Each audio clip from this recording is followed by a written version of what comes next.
Salam Malaysia Madani, Berita Pagi bersama saya Vimala Kasturi Virasami. Yang di-Pertuan Agong Al-Sultan Abdullah Riayatuddin Al-Mustafa Billah Shah sangat berhema dan tidak tergopoh-gapah ketika membuat keputusan berhubung krisis politik sepanjang 5 tahun pemerintahan baginda. Penasihat Undang-Undang yang di-Pertuan Agong, Dato' Abdul Rahman Putra Taha berkata, Al-Sultan Abdullah terselah dengan kewibawaan baginda yang sentiasa tenang menghadapi kemelut politik dan krisis perlembagaan. Tambah Dato' Abdul Rahman, Al-Sultan Abdullah sangat berhema. Baginda sering berbincang dan menjemput Raja-Raja Melayu. Setelah mendapat pandangan dan bermusyawarah, Tuanku akhirnya membuat keputusan Tuanku sendiri.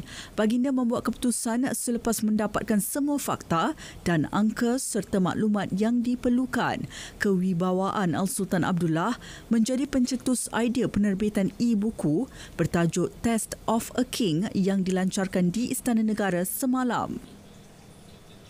Buku ini adalah daripada inspirasi Tuanku Tuan Agong, melihat daripada kepimpinan dan kewibawaan Tuanku mengendalikan negara ketika dalam keadaan yang amat cemas. Selaku individu paling dekat dengan Al-Sultan Abdullah berkaitan hal-hal perundangan, beliau menyifatkan Sri Paduka sebagai pemimpin yang tepat bagi mengemudi negara ketika berdepan pelbagai krisis pentadbiran. E-buku 66 muka surat itu berkisar tentang kebijaksanaan dan dedikasi baginda dalam mengharungi serta mengemudi negara melalui pelbagai cabaran semasa ketidaktentuan politik. Tanah terbiar milik kerajaan perlu dimanfaatkan untuk pertanian moden. Menurut Perdana Menteri Datuk Seri Anwar Ibrahim, projek inisiatif pendapatan rakyat IPR Intan akan dibawa pada mesyuarat khas Majlis Tindakan Sara Hidup Negara. Perkara yang akan dibincangkan termasuk mengenal pasti tapak baharu bagi pembangunan projek tersebut. Selain itu, mesyuarat juga akan melihat keperluan serta cabaran yang mungkin dihadapi, antaranya isu lambakan hasil pertanian pada masa akan datang serta galakkan kerjasama rentas kementerian. Mesyuarat NACOL akan datang, kita akan bangkit lagi perkara ini dan supaya ada kertas Kementerian Ekonomi dan Kementerian Pertanian terutamanya dan kementerian-kementerian lain yang patut menyediakan tanah. Saya sebut tadi tanah penjara, tanah Kementerian Dalam Negeri, tanah Kementerian Pendidikan dan lain-lain tanah yang di Kementerian Kesihatan yang dipinjam untuk beberapa waktu. Saya tak tahu kata sama ada minimal 5 tahun apa saya tidak pasti, tetapi harus disediakan. Beliau berucap pada sesi lawatan projek inisiatif pendapatan rakyat usahawan tani IPR Intan di Ulu Kinta, Perak. Beliau turut memuji usaha diterajui Kementerian Ekonomi dalam mengurangkan tekanan petani miskin dan beban negara berikutan import pertanian yang tinggi. Kementerian Ekonomi akan segera memperluas inisiatif usahawan tani Intan di bawah program inisiatif pendapatan rakyat IPR ke seluruh negara. Menurut menterinya Rafizi Ramli, 20,000 peserta disasar terlibat menjelang akhir tahun 2025.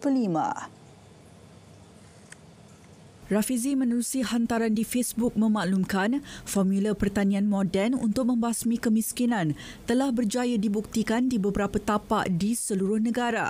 Pendapatan bulanan purata yang dijana peserta jauh lebih tinggi dari sasaran minimum RM2,000 sebulan.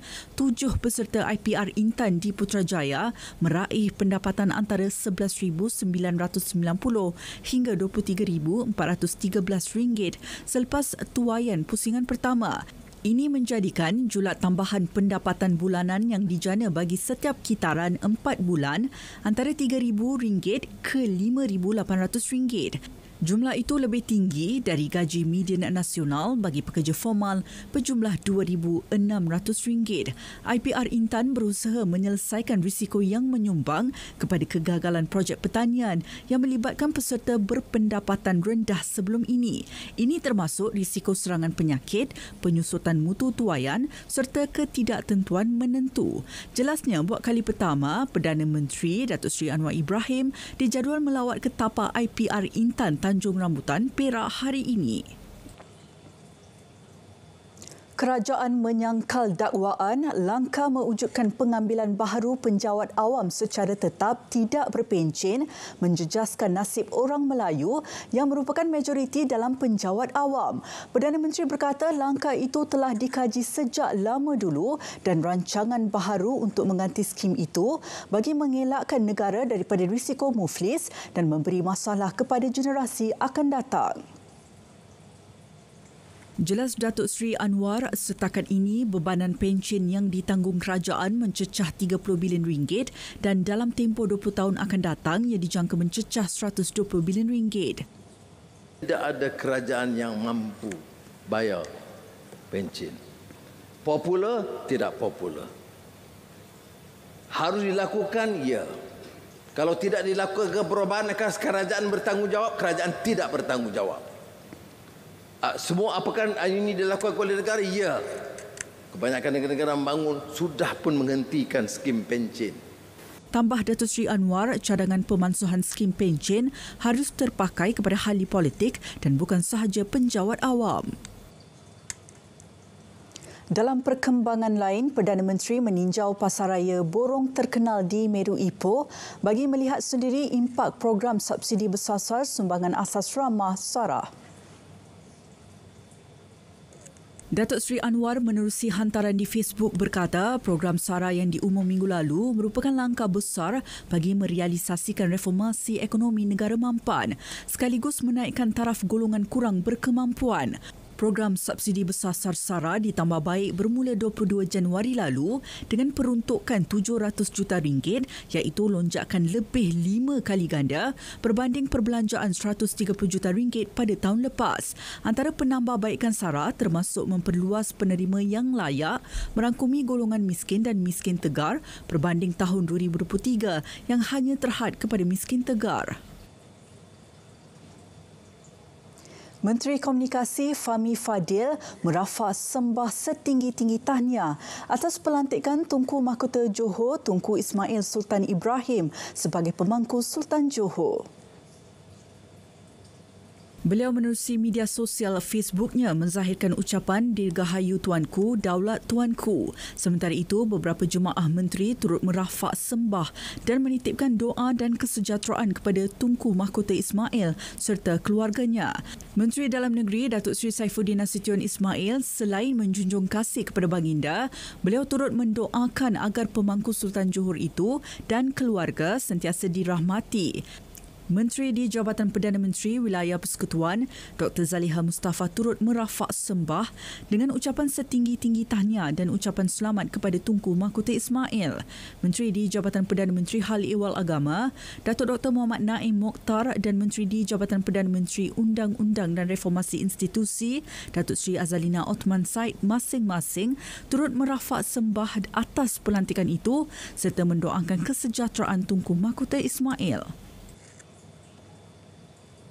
Jabatan Meteorologi Malaysia, Met Malaysia mengeluarkan amaran ribut petir beserta hujan lebat dan angin kencang yang dijangka berlaku di beberapa kawasan di 4 negeri hingga 11 malam nanti.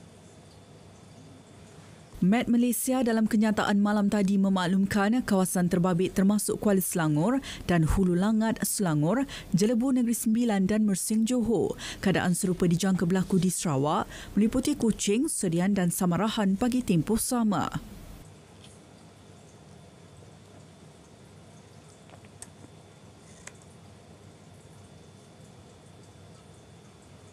Berita pagi diteruskan dengan edisi Sabah. Dari sungai ke segara, Palestin pasti merdeka. Malaysia Madani tekad perpaduan penuhi harapan.